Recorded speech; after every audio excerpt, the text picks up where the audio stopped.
Keren, keren, keren.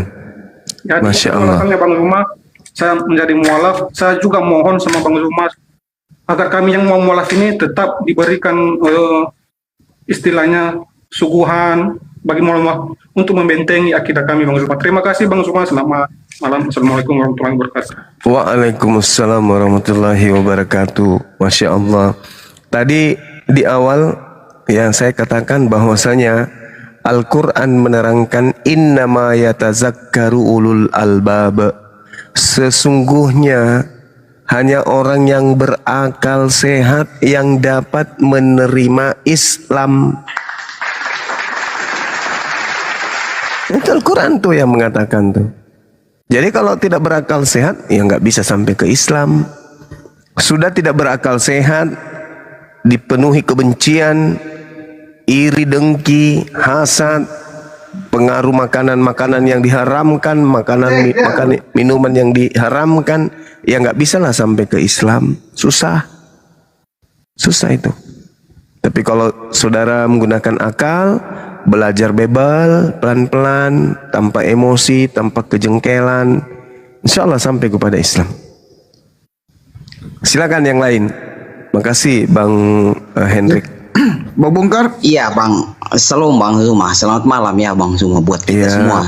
Siap. 4.500 orang yang lagi menonton. Jadi saya senang berkaitan dengan akal karena apa yang diklaim Bang Zuma, Islam itu adalah orang-orang yang berakal. Iya betul. Dan saya pikir Bang Zuma yang menonton di sini, saya pikir dari 4.000 orang yang menonton di sini adalah orang-orang yang berakal. Kita tidak tahu siapa-siapa yang menonton, tetapi saya percaya pasti ada orang-orang yang berakal di bawah yang lagi menonton kita berdiskusi di sini Bang Zuma.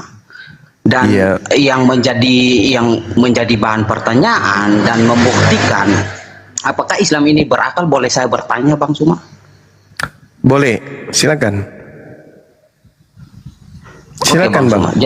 Jadi pertanyaan saya, dalam surah Al-Imran ayat 18 Bang Zuma. Iya. Di sana Allah menyatakan bahwasanya tiada Tuhan selain Dia.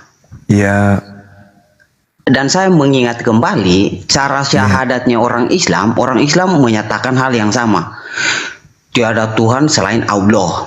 Tetapi hal yang sama diucapkan oleh Allah dalam surah Al-Imran ayat 18. Allah mengucapkan bahwasanya tidak Tuhan selain Dia. Pertanyaan saya, Dia di situ siapa? Apakah Allah juga memiliki Tuhan apa tidak? Silakan menjawab menggunakan akal Bang Zuma. Baik, ya baik.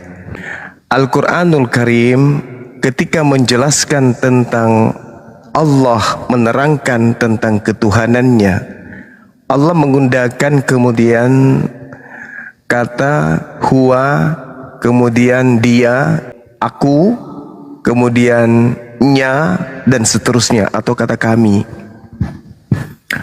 Wa ma arsalna min qablika mir rasulin illa nuhi ilaihi annahu la ilaha illa ana.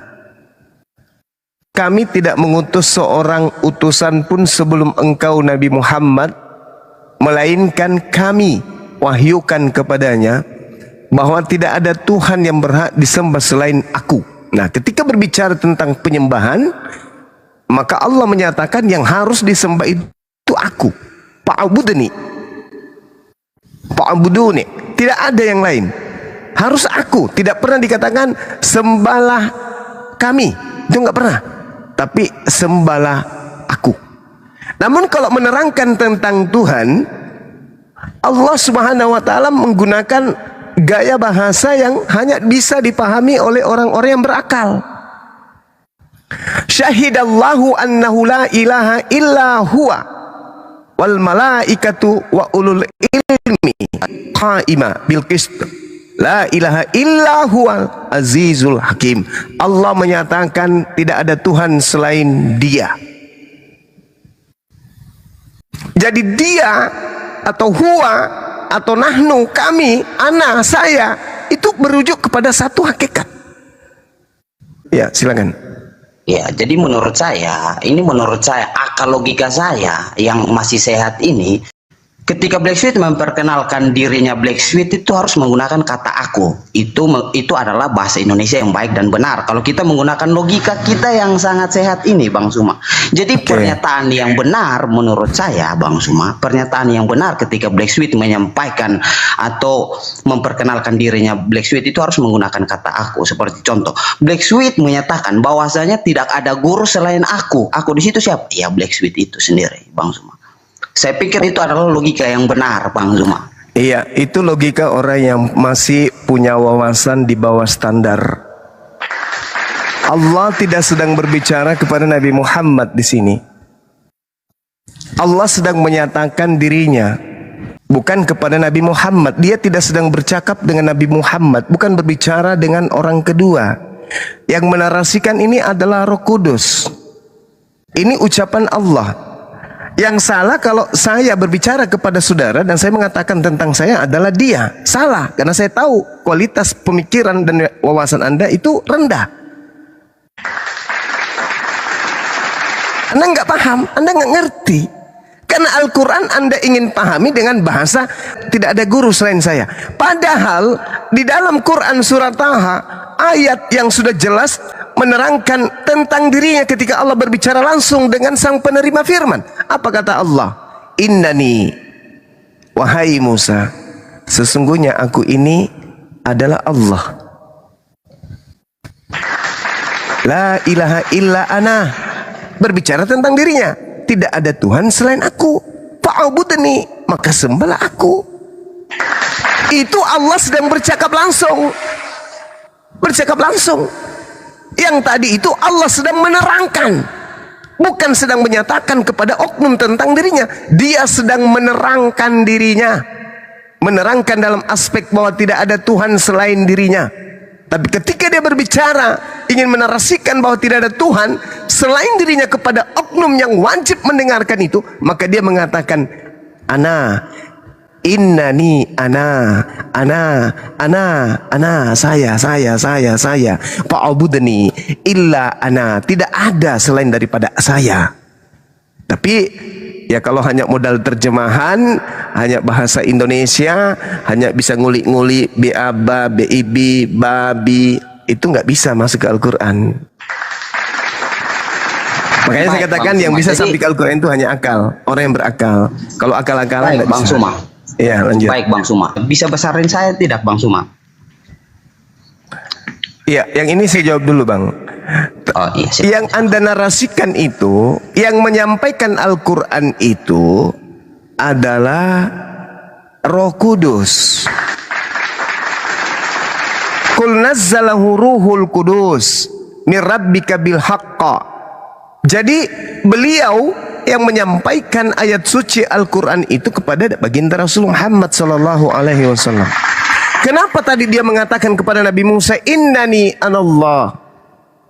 Karena Allah berbicara langsung kepada Nabi Musa melalui tabir. Nah, inilah saya katakan Al-Quran itu hanya bisa sampai kepada orang yang berakal. Kalau tidak berakal nggak bisa sampai ke sana. Akal-akalan mencari kelemahan dengan nilai pengetahuan yang sangat-sangat minim. Membaca ejaan hijaiyah saja nggak bisa. Sok mau menjelaskan, mengkritisi tentang Al-Quran. Minim. Seibarat anak kecil, anak TK yang memaksakan kapal selam itu adalah ikan. Dikarenakan adanya di laut. Nah, itulah saudara. Lanjut. Iya, Bang Suma. Jadi saya sudah dapat poin ya. Ternyata memang Islam itu berakal. Kan begitu, Bang Suma? Oh iya, nggak bisa sampai di Islam kalau tidak ada akal. Iya. Berbeda dengan di agama Anda, harus mematikan akal. Tidak boleh berakal kalau di Kristen. Terkait dengan agama, di Kristen itu nggak boleh pakai akal.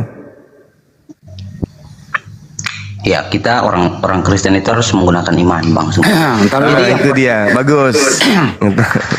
Bang Yoma, buktikan dulu Bang Yoma kalau Otian itu tidak berakal. Kenapa? Buktikan dulu dong. Ya, coba tanya. Apakah Tuhan itu bisa mati? Tidak. Apakah Yesus mati? Mati. Apakah dia Tuhan? Tuhan. Nah, tengoklah itu. Kenapa bisa begitu? Ya karena iman. Coba pakai akal, nggak bisa bang. Oke, Pak. Saya pikir Nggak bisa. begini ya, Jadi Bang. Oke. Kristen itu adalah Saya pikir agama yang diskusi- dibangun bukan karena akal. Silakan. Baik, baik, Bang Suma. Saya senang berdiskusi dengan Bang Suma di sini.